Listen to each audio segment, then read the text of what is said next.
ምሁራን በማጣት በየጊዜው ላይ እርሶ አልተፈረካከሰም ይሉኛል ወይም ደግሞ ሰዎች በራሳቸው ምክንያት ነው የወጡት ይሉኛል። ነገር ግን እርሳቸው የአመራር ችግር አለባቸው። በበቂ ሁኔታና ብቃት ኦነግን እየመሩ አይደለም ተብለው ነው የሚታሙት። ምሁራንንም በየጊዜው እያጣችሁ ነው መስራቾችንም ጨምሮ። እርሶ የአመራር ችግር አለብኝ ብለው አያምኑ? ሜሪት ፕሮፐርቲስ ከቤተ መንግስትና ከአብሮት ቤተ መጻሕፍት አቅራቢያ ወዳጅነት ፓርክ አጠገብ አራዳ ፓርክ ፊት ለፊት ለደህንነቱ የማያጠራጥር ቦታ ላይ መኖር ይፈልጋሉ? ከፊትና ከኋላ በወዳጅነትና አራዳ ፓርክ የደመቀ ቅንጡ አፓርትመንት በፖስት ቴንሽን ኮንስትራክሽን ቴክኖሎጂ ተጠቅሞ የሚገነባ ከባለ 1 መኝታ እስከ ባለ 3 መኝታ ድረስ እውነተኛ የ30% ቅናሽ የተደረገባቸው። ሜሪት ፕሮፐርቲ ባለ 1 መኝታ 49 ካሬ በ3 ሚሊዮን ብር አጠቃላይ ክፍያ፣ ባለ 2 መኝታ 95 ካሬ በ5.9 ሚሊዮን ብር አጠቃላይ ክፍያ፣ ባለ 3 መኝታ 130 ካሬ በ8.1 ሚሊዮን ብር አጠቃላይ ክፍያ። ቀድመው ለሚመጡ ደግሞ ውስን ደንበኞች የማስተዋወቂያ ዋጋ በካሬ 63000 ብር ብቻ። በዚሁ መንደር ውስጥ መዋኛ ገንዳ፣ ጂምናዚየም፣ ደረጃውን የጠበቁ ሰፋፊ ሊፍቶች፣ ምቹና በቂ መኪና ማቆሚያ ቦታዎች፣ ዘመናዊ የደረቅ ቆሻሻ ማስወገጃ፣ አውቶማቲክ ጄኔሬተር የተገጠመለት የከርሰ ምድር ውሃና ለተለያዩ አገልግሎት የሚውል ሰገነትን አካቷል። ለበለጠ መረጃ በ0923 60 4913 ላይ ይደውሉ። ሜሪት ፕሮፐርቲስ። ተመልካቾቼም ስም በራሴም ስም እኔም አመሰግናለሁ። እሺ፣ ጥያቄዎቼን ለመጀመር ሻምቡ ወይድ ቤት እያሉ ከጥይት አምልጠው ነበር። እንዴት እንደነበረ ታሪኩን ይነግሩኝ? ይሄ ዘመድ የሚጠየቅበት ቀን እሁድ ነበር። እናቴ ምግብ አምጥታ መጣች። ከዛ በር ላይ የተመደበው እስረኛ ጠራኝ። በር ላይ ደግሞ ሴንትሪ ላይ ዘበኛ አለ። እሱ ፈቅዶ ነው። እሱ ያው የሚገባ የሚወጣው መቆጣጠር ብቻ ነው ግዳጁ። ሄድኩ። ለወጣ ስል ተመለሳለኝ። ተመለስኩ። ስመለስ ደግሞ ከኋላ በጥይት መታኝ። በጥይት መታኝ። ተመታው። ያነከስኩ ሄድኩ። ዞር ስል እናቴ ወድቃለች። እንደገና እየሄድኩ ያለው ሌላ ጥይት ተኳኮሰ፣ ግን አላገኘኝም። ይሄ ነው ግን አሳዛኝ ነው። 8 ሆናችሁ ወደ ጫካ ገብታችሁ ነበር። በወጣትነት ጊዜዎት ባገልግል ተደርገው መርዝ መጥቶላችሁ ነበረ።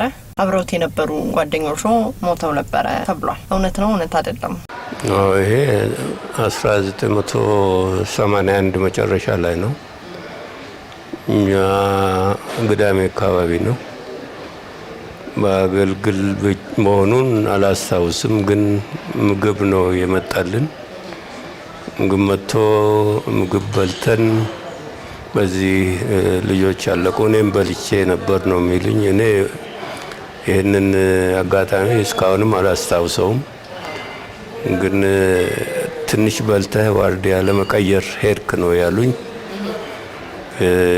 ከዛ በኋላ እኔ አፈር በመብላትና ወደ ውሃ በመሮጥ እንዲሁ የነፍስ ጉዳይ ሆኖ እኔ ተረፍኩ፣ ሌሎች አለቁ ነው ያሉኝ። ይህንን ታሪክ እኔ በኋላ ነው ከወለጋ የፖሊስ ኮሚሽነር ከነበረ እና በዛ አካባቢ የነበሩትን ፖሊሶች ሲያዝ የነበረ ሰው ይህንን ነገረኝ።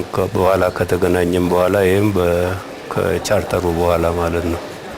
በፊት አላውቀውም ማለቴ አላስታውሰውም። አሁንም ያንን ኢንሲደንት ከዛ በኋላ የሆነውን አስታውሳለሁ። ሆስፒታል ውስጥ ነው ራሴን ያየሁት። ሆስፒታል ውስጥ እግሬ በፌሮ ታስሯል። ሆስፒታል ላይ ነኝ። ከዛ በኋላ ነፍሴን ካወቅኩ በኋላ ፖሊስ አጠገቤ ቁጭ ብሏል። ይሄ በምን እንደተነሳ በኋላ ቆይቼ ነው ያስታወስኩት እንጂ ያኔ አላውቀውም። ከጳውሎስ ሆስፒታል ነበር ለሕክምና የነበሩት? ጳውሎስ ሆስፒታል አወስ። በዛ አመለጡ? እንዴት አመለጡ ከጳውሎስ ሆስፒታል? ጳውሎስ ሆስፒታል ሳይሆን እዚህ ዳግማዊ ምኒልክ ሆስፒታል ነው። ለዳግማዊ ምኒልክ ሆስፒታል ሕክምና መጠን ነው። ከሕክምና መጠን እያለን እንደምንም ከፖሊሱ ማምለጥ ቻል። ከፖሊሱ አምልጠን ከዛ በኋላ ከአዲስ አበባ ወዲያውኑ ነው የወጣ ነው። ይሄው ነው ኢንሲደንቱ። ለሕክምና ሄደ። እሺ በወጣትነት ጊዜዎት ፍራኦል ኢብሳ ተብለው ይጠሩ ነበር። ለምንድን ነው ስሞትን የቀየሩት? ስሜን የቀየርኩት ወደ ትግል ሲገባ ብዙ ሰው ከዛም ተነስቶ ተመልሶ ለግዳጅ ወደዚህ ይመጣል፣ ሊመጣ ይችላል ተብሎ በድርጅት ውስጥ ብዙ ሰዎች ስማቸውን ይቀይራሉ። የትግል የሜዳ ስም ይሰጣል። ወዛ ነው። ዳውድ የተባሉበት ምክንያት አለ? እንዲሁ እንዳጋጣሚ ነው። አጋጣሚ ነው። እስቲ ወደ 1983 መልሶትና የዛን ጊዜ በጦር ውስጥ ምን አይነት ድርሻ ነበሩት? ከመግባታችን በፊት የወታደራዊ ክፍል ኃላፊ ነበርኩ በኦሮሞ ነጻነት ግንባር። ከዛ በኋላ ከገባም በኋላ ግን እንዲሁ በልዩ ልዩ ግዳጅ ብዙ ቦታ ድርጅት ልኮኝ ተንቀሳቅሻለሁ። ነገሌ ቦረና፣ ሐረርጌ በኢህአዴግና በኦሮሞ ነጻነት ግንባር መሀል በሚደረጉ ግጭቶች ይህንን ለማብረድ የጋራ ኮሚቴ ተቋቁሞ በዚሁ ወደ ወዲህ ስንንቀሳቀስ ነበር። ይሄ ነው። ኢህአዴግ ኢትዮጵያን ከመቆጣጠሩ በፊት እርስዎ ጦሩን ያዙ ነበረ? አዎ። ቤት አካባቢ ነበር የኦነግ ጦር የነበረው? የኦሮሞ ነጻነት ግንባር ጦር በሁለት ግንባር ነው የነበረው። አንደኛው በምዕራብ ግንባር፣ ይሄ ማለት ወለጋ ያጠቃልላል፣ ሊባቦር ይህን ያጠቃልላል። ሌላኛው ደግሞ በምስራቅ ነው። ይሄ ሐረርጌ፣ ባሌ እና አርሲ እነዚህን ያጠቃልላል። በእነዚህ ሁለቱ ግንባሮች ነው የነበረው። የኔ ድርሻ የምዕራቡ ግንባር ኃላፊ ነኝ። በቁጥር ስንት ሆኑ ነበር ወታደሮቹ? ቁጥር እንግዲህ ያኔ በብርጌድ ደረጃ ነው የምዕራቡ የተደራጀው። በብርጌድ ደረጃ የተደራጀ ኃይል ነው በምዕራብ በኩል። በምስራቅ በባታሊዮን ሆኖ ግን ብዙ ባታሊዮኖች ነበሩ። ምናልባት በቁጥር ሊገምቱልኝ ይችላሉ? ወደ 20 ሺህ ነው በምዕራብ በኩል የነበረው። በምስራቅም 25 ሺህ ወደ 30 ሺህ እንደዚህ ይሆናል። ስለዚህ በዛ ሰዓቱ ያን ያክል የጦር ቁጥር የነበረው ሰራዊት ይዛችሁ ከነበረ ለምንድን ነው ወያኔ ከሰሜን ተነስቶ ወደ አዲስ አበባ እስከሚመጣ ድረስ እናንተ ኦሮሚያን መቆጣጠር ያቻላችሁት? እኛ ሰራዊት ቁጥር ይኖር እንጂ የትጥቅ ጉድለት ነበረን። ይህም ደግሞ ብዙዎቻችን በምዕራብም ይሁን በምስራቅ ከውጭ የሚገባ እርዳታ የለም። ያው ከጦሩ በየጊዜው በሚደረጉ ውጊያዎች የተማረኩ ጥይቶች፣ የተማረኩ ቦምቦች፣ ጠበንጃዎችን በብዛት እንደዚሁ በዚህ አይነት ነው ሰራዊቱ ሲገነባ የመጣው። በቂ የሆነ ትጥቅ ነበረው ማለት አይቻልም። በቂ የሆነ ጥይት ነበረው አይቻልም። ከዛ የበለጠ ደግሞ በእኛ አካባቢ የነበረው ሰራዊት ከፍተኛ ትጥቅ የነበረ ሰራዊት ስለሆነ ይህንን ከዚህ ጋር ነበር ስንጋፈጥ የነበረው። በከበባ ስር ነው ስንዋጋ የነበረው። ከውጭ የሚገባ የለም፣ የሚወጣ የለም። ሶሪ ትጥቅ ባይኖረው ፍላጎት ከነበረው በቂ አይደለም ወይ? ሰራዊቱ ብዙ ነበረ። ኦሮሚያን ነጻ የማውጣት ፍላጎት ከነበረው ከሰሜን ወያኔ እስከሚነሳ ድረስ ለምንድን ነው አብራችሁ ተቀላቅላችሁ መጠበቅ የፈልጋችሁበት ምክንያት? አብረን ጠብቀን አልተቀላቀልንም። ነጻ አላወጣንም። ነጻ አላወጣ ነው። እኛ እንደ ሰራዊትም እዚህ ደረጃ መድረሳችንና የሰራዊት ከዚህ ደረጃ መድረሱ ራሱ ከፍተኛ ድል ነው የነበረው በዛን ጊዜ። ምክንያቱም በከበባ ውስጥ ነው። ደግሞ ሰራዊት ትጥቁና ጥይቱ አቅርቦቱ ወሳኝ ነው። ብዙውን በእግር የሚሄድ ሰራዊት ነው። አቅርቦቱ በጣም አነስተኛ ነው። ይሄ ከፍተኛ ጫና አለው የተከታተለ ውጊያ ለማድረግ። ይሄ ግልጽ የሆነ ስለ ውጊያ የሚያውቅ ያውቀዋል። ስለዚህ ባለፈው አመታቶች ላይ ኦነግ በነበረው በተለይ በ83 ላይ ያመለጠውን እድል ይጸጸትበታል ወይስ እንደ ጥፋት አይቆጥሩም? ኦነግ እንደ ጥፋት አይቆጥርም። ለምንድን ነው እንደ ጥፋት የማይቆጥረው? ኦነግ ከትጥቅ ትግሉ የበለጠ በፖለቲካ ተቀባይነቱ በኦሮሞ ሕዝብ መካከል የፖለቲካ ስራ በሰራው በጣም ከፍተኛ ተቀባይነት ያገኘና በ1983 መጨረሻ ወይም ደግሞ እንደ ፈረንጅ ልንገርሽና ወደ 92 የነበረው የመጀመሪያው ስናፕ ኢሌክሽን በኦሮሚያ ውስጥና ከፍተኛ የስናፕ ኢሌክሽኑ ድል አግኝቷል። ወደ 94% በዛ ጊዜ በተደረገው ግምት ማለት ነው። አዲስ አበባ ውስጥ ከፍተኛ መቀመጫ አግኝቷል። የፖለቲካውን እንትን ያሸነፈ ነው። ይሁንና የኢህአዴግ መንግስት ያኔ በዚህ በጣም በመደናገጡ ወደ ኃይል አጋደለ እና ያንም ወደ ኃይል ተጋደለውንም ወደ ካምፕ መግባት ተስማምተን ነበር። ያንንም ክዳት ደርሶብን ነው እኛ ገባን። ኢህአዴግ ሳይገባ ቀረ። መግባት ነበረበት። እኛ ማለ የነበሩም ማስገባት ነበረባቸው፣ አላስገቡም። በዚህ ምክንያት ክዳት ደርሶብናል።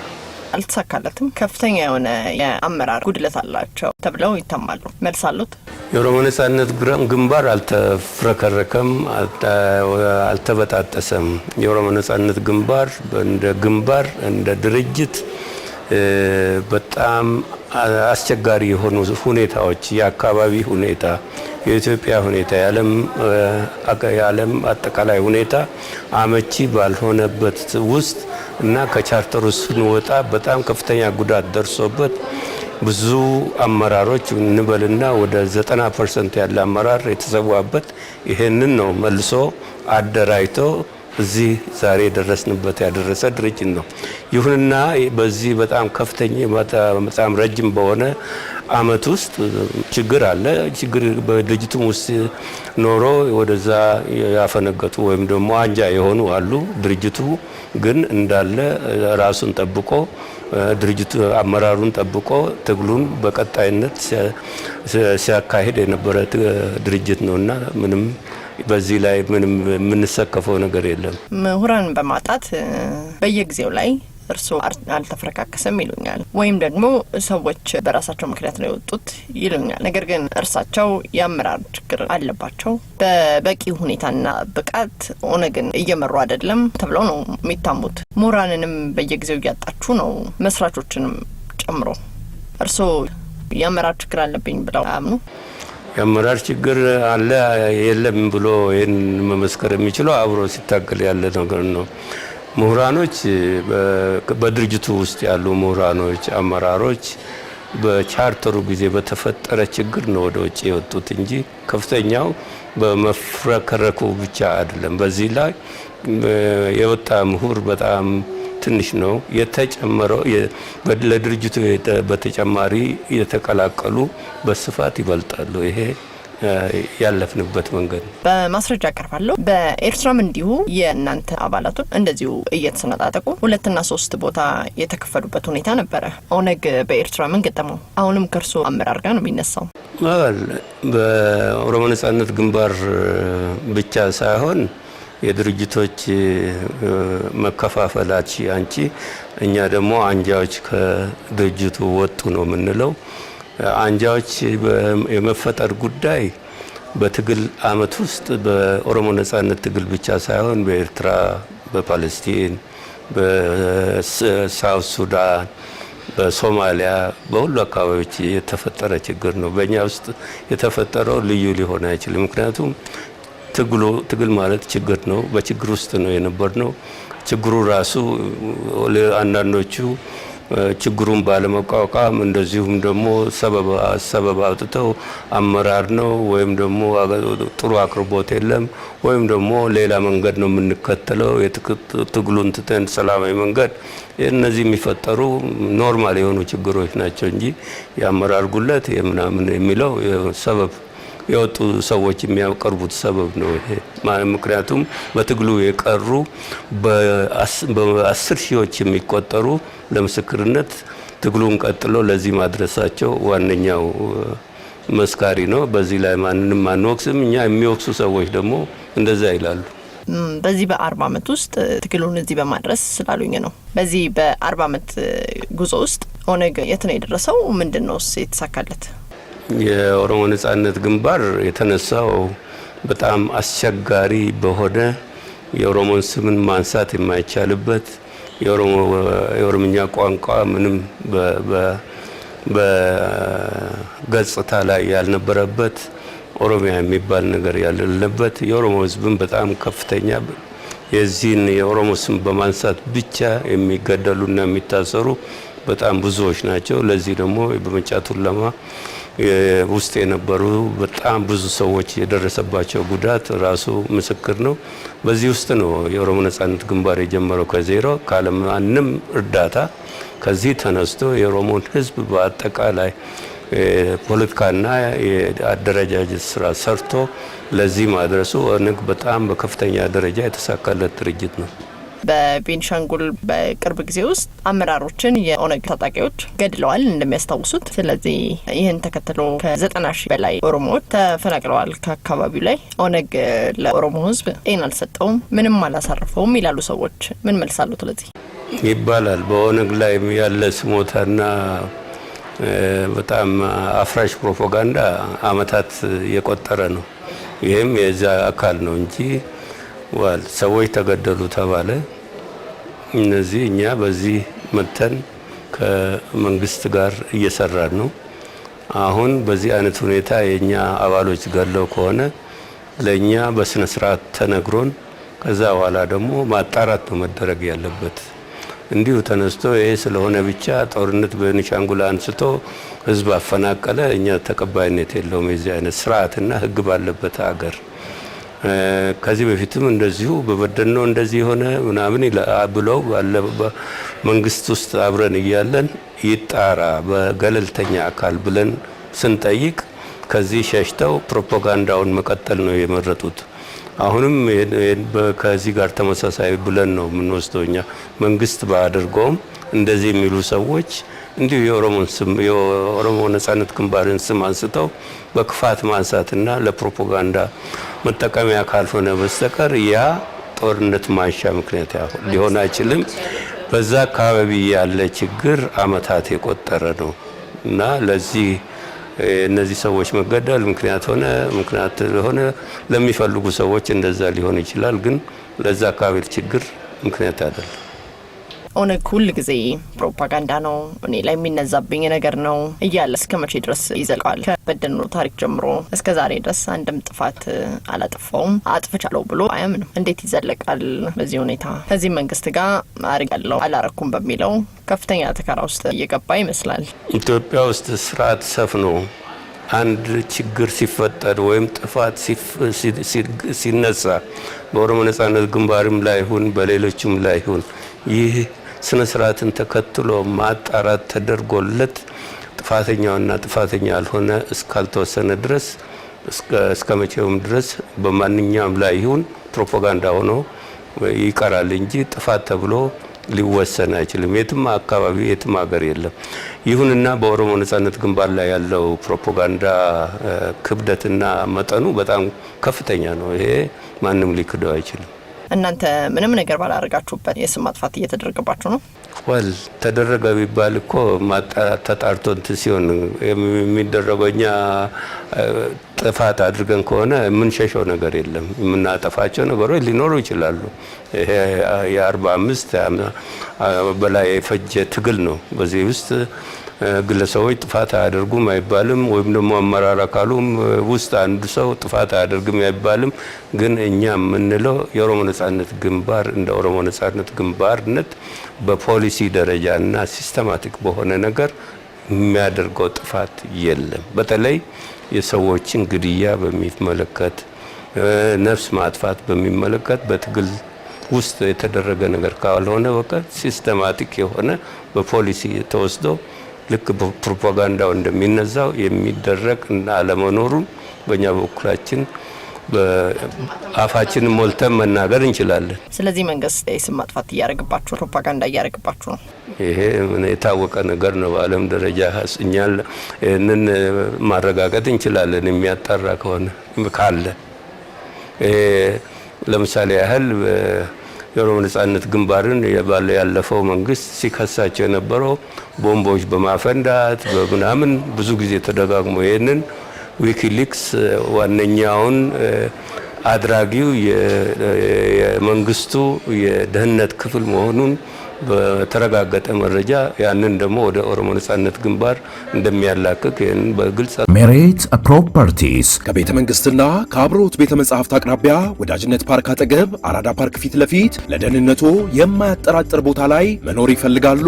ከፊትና ከኋላ በወዳጅነትና አራዳ ፓርክ የደመቀ ቅንጡ አፓርትመንት በፖስቴንሽን ኮንስትራክሽን ቴክኖሎጂ ተጠቅሞ የሚገነባ ከባለ 1 መኝታ እስከ ባለ 3 መኝታ ድረስ እውነተኛ የ30% ቅናሽ የተደረገባቸው ሜሬት ፕሮፐርቲ ባለ 1 መኝታ 49 ካሬ በ3 ሚሊዮን ብር አጠቃላይ ክፍያ፣ ባለ 2 መኝታ 95 ካሬ በ5.9 ሚሊዮን ብር አጠቃላይ ክፍያ፣ ባለ 3 መኝታ 130 ካሬ በ8.1 ሚሊዮን ብር አጠቃላይ ክፍያ። ቀድመው ለሚመጡ ደግሞ ውስን ደንበኞች የማስተዋወቂያ ዋጋ በካሬ 63000 ብር ብቻ። በዚሁ መንደር ውስጥ መዋኛ ገንዳ፣ ጂምናዚየም፣ ደረጃውን የጠበቁ ሰፋፊ ሊፍቶች፣ ምቹና በቂ መኪና ማቆሚያ ቦታዎች፣ ዘመናዊ የደረቅ ቆሻሻ ማስወገጃ፣ አውቶማቲክ ጄኔሬተር የተገጠመለት የከርሰ ምድር ውሃና ለተለያዩ አገልግሎት የሚውል ሰገነትን አካቷል። ለበለጠ መረጃ በ0923 60 4913 ላይ ይደውሉ። ሜሬት ፕሮፐርቲስ ካልፈታ ለሰላማዊ ትግል ነው የገባው ማለት ይችላል። ጦርነቱ አላለቀም አይደለም፣ እንደሱም አይደለም። ትጥቅ መፍታትና አለመፍታት የሚባለው እኛ በበኩላችን ከመንግስት ጋር ለመስራት ስምምነት አድርገን የመጣ ነው። ስምምነት አድርገን ስንመጣ ደግሞ የኛ ኃይልም የመንግስት አካል የሚሆንበትን ሁኔታ አብረን እንደምናስተካክልና እንደምንፈጽመው ነው ተስማምተን የመጣ ነው። ስለዚህ የኛው የመንግስት አስፈጪ የኛው ደግሞ የጠላት ፈጪ እንደዛ መታየት አልፈለግንም። እንደ ጠላት የነበረው ሁኔታ እንደዛና እንዲሁ የኦሮሞ ነጻነት ሰራዊትን ሂሚሌት አድርገው ወይም ደግሞ አጣጥለው እንደማድረግ አስደርገው ነው በሚዲያ ያነሱት። ለዛ ምላሽ ነው እኛ የመንግስት አካል ነን፣ ሰራዊታችንም የመንግስት አካል ነው። ሁሉም ዘመድ ናቸው። አንዱ አስፈጪ፣ አንዱ ተፈጪ፣ አንዱ ዘመድ፣ አንዱ ጠላት ሊሆን አይችልም ለማለት ብቻ ነው። ግን ተፎካካሪ ፓርቲ ሆነው ነው የገቡት ከመንግስት ጋር። ስምምነቱ ይነግሩኝ በኤርትራ የነበረውን ከኦሮሚያ ክልል ፕሬዚዳንት ጋርና ውጭ ጉዳይ ሚኒስትሩ ጋር የነበረው የመንግስት ተወካዮች ናቸው የመጡት። የኦሮሚያ ፕሬዚዳንትና የውጭ ጉዳይ ሚኒስትሩ እንደ መንግስት የኦሮሞ ነጻነት ግንባር ስምምነት አድርገናል። የኦሮሞ ነጻነት ግንባር ተዋጊዎች አሉት።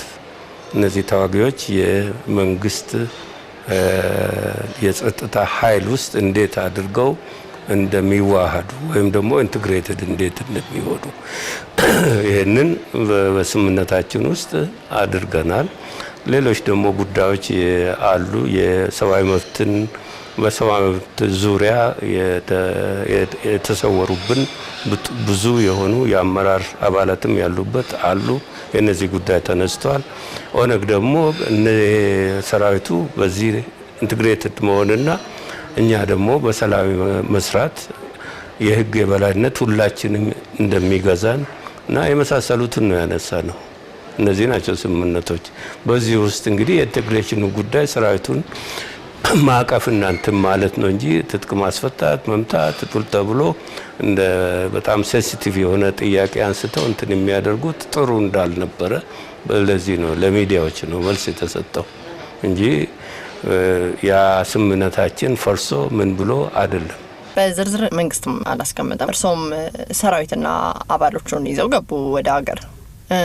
በሰላማዊ መንገድ ለመታገል ነው ወይንስ አሁንም በሚያዋጣው መንገድ ግን መታገል ነው? ሰላማዊ ትግል የሚባል ነገር የለም። በሰላማዊ የፖለቲካ እንቅስቃሴ ውስጥ በሳተፍ ነው። ትግሉን ጨርሰን ነው የመጣ ነው። እኛ በበኩላችን የሰላማዊ ፕሮሰስ እኛም በዚህ በሰላማዊ ፕሮሰስ ውስጥ ይሄ ለውጥ የኛ ነው፣ የራሳችን ነው፣ ተሰውተንበታል፣ እዛ አካል ነን። ስለዚህ በዚህ ውስጥ ለመሳተፍ መንግስትም በበኩሉ በውስጡ ብዙ ነገሮችን ለውጥ አስመርቶ ለዚህ ተዘጋጅተው ይሄን ለማዋሃድ ነው የመጣ ነው። በዚህ ነው የመጣ ነው። ሰራዊት እዛም ያለ እዚህ አገር ውስጥም ያለ ይሄን ደግሞ በመንግስት ጸጥታ ኃይሎች ውስጥ እንዴት እንደሚካተት በስምምነቱ ተጠቅሶ ነው የመጣ ነው። ይሄ ነው ያለው። አሁንም እየተደረገ ያለው ይሄ ነው። አሁን ከኔ ጋር ቃለ መጠይቅ በሚያደርጉበት ሰዓት ሀሳብ ቀይረው ነው ወይስ? ምክንያቱም በሚዲያዎች ላይ ትጥቅ ማንም ኃይል ማስፈታት እንደማይችል የተቀየረ ሀሳብ የለም። ያኔ የተደረገው ትጥቅ ማስፈታት ምናምን ነው ያለው። ከዛ ትጥቅ ፈቶ የመጣ የለም። ምክንያቱም ትጥቅም አልነበረውም እዛ ያለው ሰራዊት እዛ ከኤርትራ ነው የምልሽ ይባላል። ግን ትጥቅ አልነበረውም። ስልጠና ላይ የነበረ አካል ነው። ትጥቅም አልነበረውም። እንደዚያ ግን ስልጠና የተሰለጠነ ኃይል ነው። ለመንግስት አስረክበን እዚህ ካምፕ ገብቶ ማሰልጠኛ ወስደው በመንግስት የጸጥታ አካል ውስጥ እንዴት እንደሚካተት በዚህ ተስማምተን ነው የመጣው። ይሄ ካምፕ ነው ያለው እና የትጥቅ ማስፈታት መፍታት ለምን አመጣው? ይሄ ነው አሁንም ያለው ይሄ ነው፣ ያንንም ያለው ይሄ ነው። የትግሉ አካል ነው። ስልጠና መውሰድም የትግሉ አካል ነው። የሆነ አመራርም ይሄንን ማቀናኘት ነው። እዛ ብቻ ሳይሆን አገር ቤት ካለው ትግል ጋር የተቀናጀ ነው። ስልጠና ለመውሰድ ከሀገር ሸሽቶ በሰው ሀገር ላይ በበረሃ ላይ ለምን ይቀመጣል? ሰው ሀገር ማሰልጠን በኦሮሞ ነጻነት ግንባር ብቻ አልተጀመረም። ብዙ ሀገሮችና ብዙ የትግል የሊብሬሽን ሙቭመንቶች አድርገዋል። የነበረውም የተደረገውም ያ ነው። ስለዚህ ኦነግ በኤርትራ ያንን ሁሉ አመት ሲሰለጥን ነበር፣ ሲዋቀል ነበር። ውጊያው ኤርትራ አይደለም የሚደረገው አገር ቤት ነው። አገር ቤት ውጊያ ሲያደርግ ከርሟል። እዛ ደግሞ ትምህርትና እንትን ነው ሲያደርግ ስልጠና ነው ሲወስድ የነበረው። አገር ቤት ውስጥ ትግሉ ማአት ዘርፍ አለው። ካድሬዎች አሉ እዛ የሚሰለጥኑ፣ ከዛ ሰልጥነው ወደ አገር ገብተው ህዝብ የሚያደራጁ አሉ። እሱን እንደዚህ ያረጋ ያዝደው የሚባለው እውነት ነበር ማለት ነው። የተያዘ ኦነግ የለም። እሱ የኢትዮጵያ መንግስት መጠየቅ ይሻላል። እዛ ሰልጥነው እዚህ ገብተው እንደዚህ ያደረጉኝ ብሎ ሲከስ የነበረውን ትግል ላይ እንደነበረ በየት ገባ? እሱ ማአት መንገድ አለው። ማአት መንገድ። ወደ ሰኔ 16 ልመልሶት ነው። ሰኔ 16 በአዲስ አበባ ሰልፍ ተደርጎ ነበረ ለአዲሱ ጠቅላይ ሚኒስትር። በዛም ቦምብ እንደፈነዳ ይታወቃል። አቃቤ ሕግ ነገሩን ወደ ኦነግ እንደወሰደው ያውቃሉ። ገነት ወይም ቶሎሺ የምትባል በኬንያ ነዋሪነቷ የሆነች ሴት ያቀነባበረችው ነው በማለት አቃቤ ሕግ አውጥቷል። ምን ይላሉ? ገነትንስ ወይም ቶሎሺ የምትባለው ሴት ያውቃታል ወይ? አቃቤ ሕግ ወደ ኦነግ አልወሰደም። መውሰዱንም እኛ እዚህ ነው ያለ ነው ከመጣን በኋላ በተለይ ማለት ነው። ስለዚህ እኛን የሚመለከት ቢሆን አቃቤ ሕግ እኛንም ይጠይቃል። የኦሮሞ ነጻነት ግንባር እጁ የለበትም። ከዛ አልፎ ሚዲያዎች ስለገሌ ይላሉ። ይሄ የሚዲያዎች የሚዲያ ነው እንጂ አቃቤ ሕግ በቅርብ አውጥቷል። ድርጅት አይመለከትም፣ ምን አይመለከትም የሚል ነው ያየ ነው። ገነት ወይም ቶሎሺን እኔ አላቅም፣ ግን ለምን ይመጣል? የኦነግ አባል አይደለችም። በ2007 ነው ኦነግን ተቀላቅላለች ባለው በኬንያ ነው ነዋሪነቷ። የኦነግ አባል አይደለችም። ኬንያ ነዋሪ የሆነች እኔ አላቅም። ወደ ምርመራም ጠያይቀናል፣ አላገኘንም። ዋነኛው የኦሮሞ ነጻነት ግንባር የሚመለከት ስላልሆነ በዚህ ውስጥ ምርመራ ውስጥም አልገባንም። ለምን እንገባለን? እኔ ሁሉ የኦነግ አባል አላቅም። ያለው እንትን ይሄ ነው። አላቅም። የኦነግ አባል ወደ አሁን በሚሊዮኖች ሊቆጠር ነው። ያን ሁሉ ውስጥ እያንዳንዱን አላቅም። እኔ ምናልባት እርስዎ ሳያውቁ የኦነግ አባላቶች በህገወጥ ስራዎች ላይ ሊሳተፉ ይችላሉ ብሎ ይጠረጥራሉ? የኦነግ አባል እኔ ኦነግ ነኝ ብሎ በዚህ አይነት እንትን ውስጥ አይሳተፍም። ይሄንን አውቃለሁ። በግለሰብ ደረጃ ደግሞ እያንዳንዱ ኦሮሞ ኦነግ ተብሎ ሲጠራ የነበረ ሰው። ስለዚህ እንደዚህ አይነት ማውራት ይወዳሉ ብዙ ሰዎች።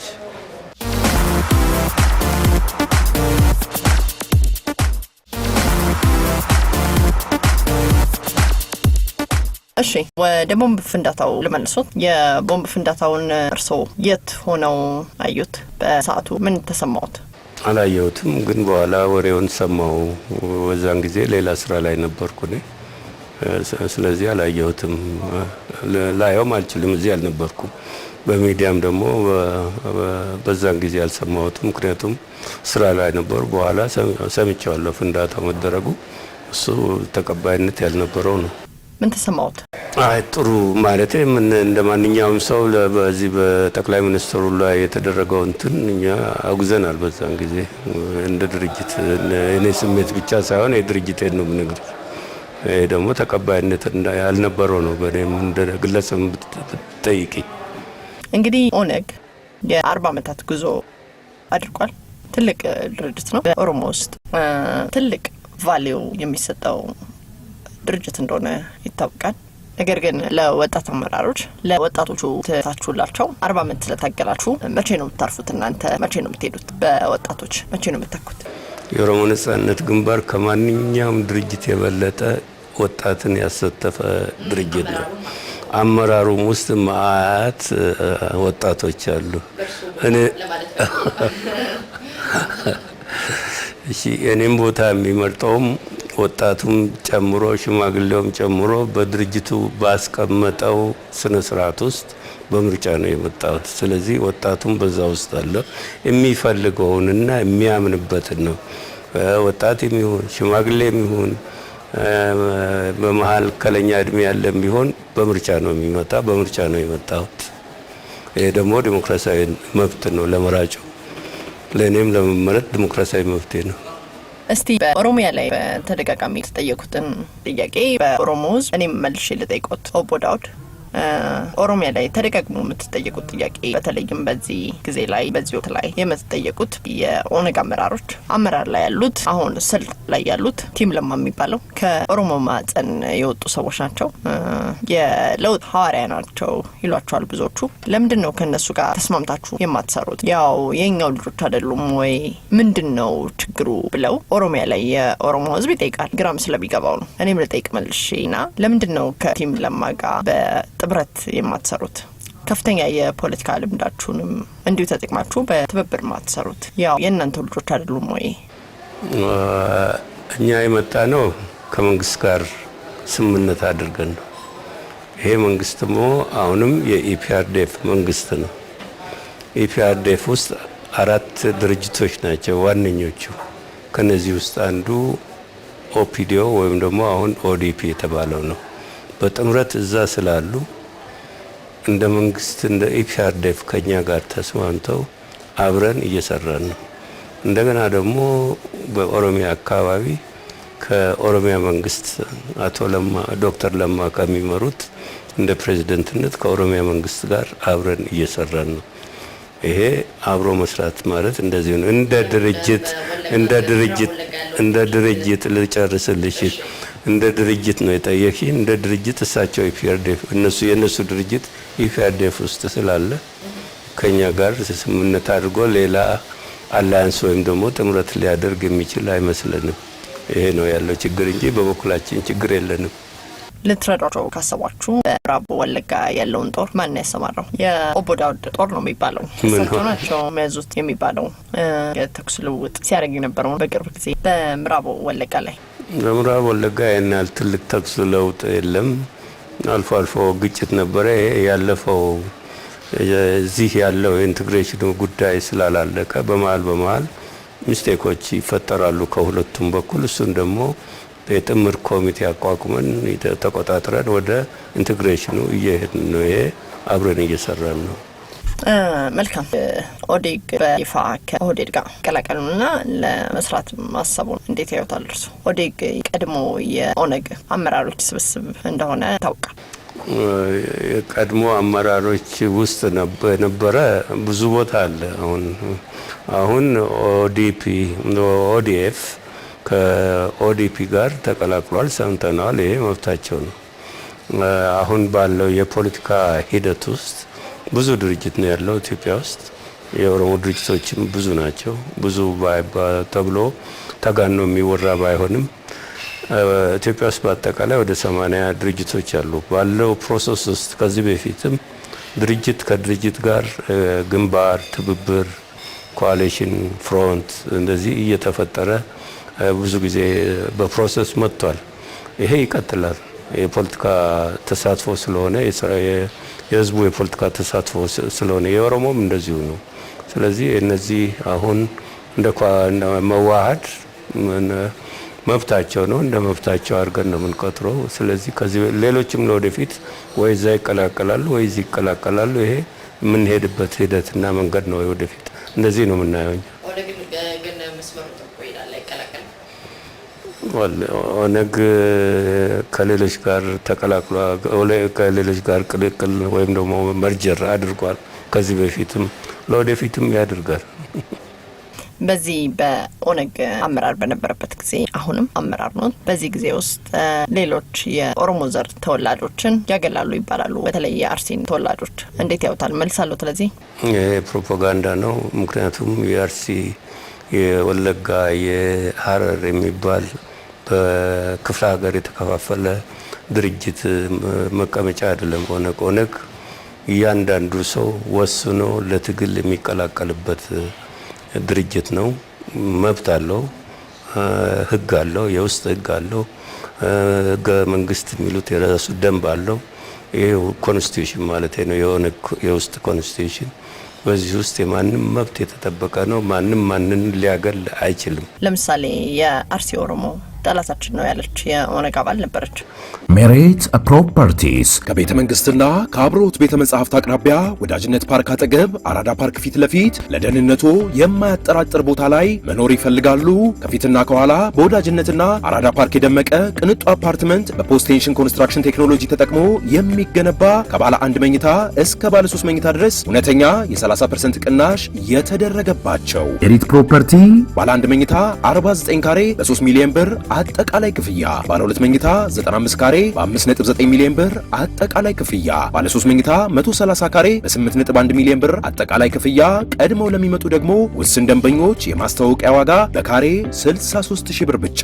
በዚሁ መንደር ውስጥ መዋኛ ገንዳ፣ ጂምናዚየም፣ ደረጃውን የጠበቁ ሰፋፊ ሊፍቶች፣ ምቹና በቂ መኪና ማቆሚያ ቦታዎች፣ ዘመናዊ የደረቅ ቆሻሻ ማስወገጃ፣ አውቶማቲክ ጄኔሬተር የተገጠመለት የከርሰ ምድር ውሃና ለተለያዩ አገልግሎት የሚውል ሰገነትን አካቷል። ለበለጠ መረጃ በ0923 60 4913 ላይ ይደውሉ። ሜሪት ፕሮፐርቲስ በተደረገለት ጥሪ በስምምነት እንደገባ በሚሊዮን የሚጠጋ ኦሮሞ ወደ አደባባይ ተሞ ነበረ። በሚሊዮን የሚቆጠሩ ወጣቶች፣ የኦሮሞ እናቶች፣ ሴቶች፣ ህጻናት ነበሩ። እርሶም አይተዋል። ነገር ግን የኦሮሞ ልሂቃን እንደሚናገሩት ለኦነግ ያ አይነት አቀባበል የልብ ልብ ሰጥቶታል። አሁን ባለው ጥቅፍታ አልፈታም ሰጣ ገባ ውስጥ የገባው በዛ የነበረው ሰልፍ የልብ ልብ ስለሰጠው ነው ይባላልና ለዚህ መልሳለሁ። ቶይ በእውነት ያ ሁሉ ህዝብ ኦነግን ይደግፋል ብለው ያምናሉ? የኦሮሞ ነጻነት ግንባር ደጋፊ ከዛ እጥፍ ይሆናል። ይሄ መሬት ላይ ያለ እውነታ ነው። ግን ይሄ ድጋፍ ስላለ ኦነግ ልቡ የሚያብጥ ድርጅት አይደለም። ኦነግ በጣም ግዳጁንም የሚያውቅ ድርጅት ነው። መብቱንም የሚያውቅ ድርጅት ነው።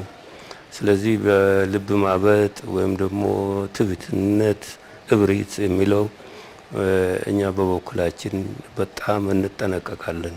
ምክንያቱም ፍላጎታችንና ለይህን ሁሉ አመት የተሰዋንበት ለራሳችን ብቻ ሳይሆን ለኢትዮጵያ ህዝብ በአጠቃላይ ፍትህ እንዲሰፍን ነው ምኞታችንና የተሰዋንበት። ስለዚህ በዚህ ተነስተን ልባችን አብጦ የምንወስደው እርምጃ የለም። ይሄ ይቅርና በሺዎች የሚቆጠሩ ሰራዊት ቢኖረንም የምናደርግ ድርጅት አይደለም። የሌሎችንም በጣም እንሰከፍበታለን። ምክንያቱም የኢትዮጵያ ህዝብ በአጠቃላይ ከተማሪዎች እንቅስቃሴ ጀምሮ ብዙ መስዋዕትነት ተከፍለዋል። ይሄ መስዋዕትነት ክብር ሊኖረው ይገባል። በጣም በሰከነ መንፈስና አቋም ለውጡን የመጨረሻ የማድረግ ግዴታ ነው የሁሉም ብለን እናምናለን። እኛም ግዴታችን ነው ብለን እናምናለን። የወጣው ሰልፈኛ የኦሮሞ ህዝብን ማለት ነው ለአመታት የታፈነ የተረገጠ መብቱን በገዛጁ ያመጣውን የነጻነት አየር ለመተንፈስ ወደ አደባባይ ተመመ እንጂ ኦነግን ለመቀበልም አይደለም የሚለውን እንዴት ያውታል እርሱ?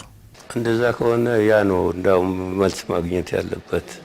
ያ አፈና አፈናውን ለመግለጽ ይሄ ህዝብ እዛ ድረስ ወጥቷል። ለኦነግ ድጋፍ አይደለም ተብሎ ከተተል የኦነግ ድጋፉ ይቅርና ለዛ አፈና ለዛ ጥያቄ ለይህንን ለማሳየት ወጥተው ሆነ መልሱ መሰጠት ያለበት ያ ነው። ያ መልስ ከተሰጠ ለኦነግ የመጨረሻ እርካታ ከዚህ የበለጠ የለም። መልካም። በእናንተ ኤርትራ ካምፕስ የተገደሉ ሰዎች አሉ ይሉ በድርጅቱ ውስጥ ገና የሚገለጽ ነውና ብናልፈው ይሻላል። በድርጅቱ ውስጥ የሚገለጽ ስለሆነ ብናልፈው ይሻላል። በዛ በኤርትራ በነበራችሁበት ጊዜ በካምፕ ጊዜ የጉልበት ብዝበዛ በወታደሮች ላይ ይደረግ ነበር። ሰዎችም ለጉልበት ስራ ይከራዩ ነበር። ለዚህ መልስ አሉት? አዎ ይባላል። እኛ እንደ ድርጅት ኤርትራ ውስጥ ይሁን በትግል ሜዳ በደርግ ጊዜም ይሁን አገር ቤት ውስጥ ያሉ የኛ ታጋዮችም ይሁኑ የድርጅቱ የተቋቋመውና የሚካሄደው ራስን በራስ በርዳት ሰልፍ ሪላያንስ የሚለው ፖሊሲ ላይ ስለሆነ ስራ እንሰራለን። አባሎቻችን ስራ ይሰራሉ። ይሄ የተሰራው ስራ ለትግልና ለራሳቸው አቅርቦት የሚሆን ነው እንጂ የሰው ጉልበት ለማከራየት ተብሎ ለብዝበዛ አይደለም። ለራሳችን ለድርጅታችን እንሰራለን። ይሄ በደርግ ጊዜም ስናደርገው የነበረ ነው። አገር ቤት ውስጥ ያሉትም የሚሰሩት ነው። የትም አካባቢ የሚሰራ ነው። የተደረገውም የኦሮሞን ሕዝብ ነጻ እናወጣለን ብለው ትግሉን የተቀላቀሉ ሰዎች በጉልበት ብዝበዛ ውስጥ ነበሩ። ሕዝባቸውን ነጻ ከማውጣት ይልቅ ከፍተኛ ስቃይና አቢዩዝም እንደተደረጉ ይናገራሉ። በሳቱ በኤርትራ በደረሰባቸው እንደውም ወደ ሌላ ወገን ሄደው ግንቦት ሰባትን እስከ መቀላቀል ደርሰዋል። የኛ አባል ወደ ግንቦት ሰባት የተቀላቀለ ግንቦት ሰባት የማይሰራ የኛ የሚሰራ ይሄ ዝም ብሎ ተራ ወሬ ነው። መልስም የሚያስፈልገው አይመስለኝም። እኔ ብዙ እዛ የሚባል ነገር በኦሮሞ ነጻነት ግንባር አባል መሀል የለም። አንዱ በዝባዥ አንዱ ተበዝባዥ የሚባል የለም። እኩል ራሽን እኩል አቅርቦት ነው ያለው እያንዳንዱ አባል ከኔ ጀምሮ እስከ ታች እንትን። ስለዚህ የብዝበዛ ጉዳይ ሊነሳ አይችልም። ማዋረድ አቢዩዝ ማድረግ በእኛ አባሉ መሀል በጣም የተከለከለ ነው፣ ክልክል ነው፣ በህግም ክልክል ነው። ወሬዎች ደግሞ እና ፕሮፓጋንዳዎች ቀድም እንዳልኩሽ አሉ። የኦሮሞ ነጻነት ግንባርን ስም ጥላሸን ለመቀልባል ምክንያት ነው የሚፈልገው በየእንትኑ ይሄ አለ። በካምፕ ውስጥ በአንደርግራውንድ የማሰቃያ ቤት ነበራችሁ፣ በእስርም የተሰቃዩ አባሎች ነበሩ ተብለዋል። ለዚህ የሚመልሱት መልሳለ? ተራ ውሸት፣ ውሸት፣ ተራ ውሸት። የተ አቅርቢ አቅርቢ በፍጹም ይሄ ስቃይ የሚባል ነገር ማሰቃየት የሚባለው ክልክል ነው። መታሰር እኔም ካጠፋው ወይ እታሰራለሁ ወይ ቆፍራለሁ። የድርጅቱ ህግ ያስቀምጠዋል። እዚህም ካጠፋሽ ሰው ምናልባት ከደበደብሽ ትታሰሪያለሽ። እዚህ አገር ቤት ሁኚ የትም አካባቢ ሁኚ አንድ ነው ህጋችን። ዲሲፕሊን ካፈረሽ ደረጃ አለው። የዲሲፕሊን ወይ ምክር ወይም ደግሞ ግሰጻ ወይም ደግሞ ጥፋቱ ትንሽ ከበድ ሲል የአንድ ወር የስራ ይሄ ያለ ነው የትም አካባቢ። በጣም ከፍተኛ እንትን ከሆነ መታሰር፣ ያስር ደግሞ የእርማት ነው ትምህርት እየተሰጠ ምን የተባለ ይሄ ነው ኦነግ ውስጥ ያለ እንትን። በመጨረሻ የኦነግን ግብ አላማውን ይንገሩኝና እኔም ፕሮግራሜን በዚሁ ልጨርስ። በዛውም በመጨረሻ ማለት የሚፈልጉትን የኦነግን የመጨረሻ ግቡን ቢሆን ብለው ሊያዩት የሚፈልጉትን በእርሶ እድሜ ኦነግ በምን ጉዳይ እንዲሳካለት ይፈልጋሉ? የኦሮሞ ነጻነት ግንባር የተዋጋው ህዝቡ የራሱን እድል በራሱ መውሰድ መብት ማስከበር ነው። ይህም ደግሞ ተወካዮቹን መርጦ ተወካዮቹ የኦሮሞን ህዝብ የወደፊት እጣ የሚወስኑበት ሁኔታ መፈጠሩ ነው። በተወካዮቹ የፈለገውን ሊመርጥ ይችላል። ያንን ማየት ነው የኦሮሞ ነጻነት ግንባር። እንግዳይ ስለሆኑ በተመልካቾቼ ስም በኤልቲቪ ስም በራሴ ስም በጣም ነው የማመሰግነው። መልካም እድል እመኝልዎታለሁ። እሺ እኔም አመሰግናለሁ። ግን ለወደፊት ኔጌቲቭ ብቻ አትጠይቂ። ለምን ነገር የሚፈልግ እሺ በቃ እሺ ተመልካቾቼ ፕሮግራሜን በዚህ ጨርሻለሁ። ይህ ፕሮግራም የተላለፈላችሁ ከስቱዲዮ ውጭ ነው። በድምጽ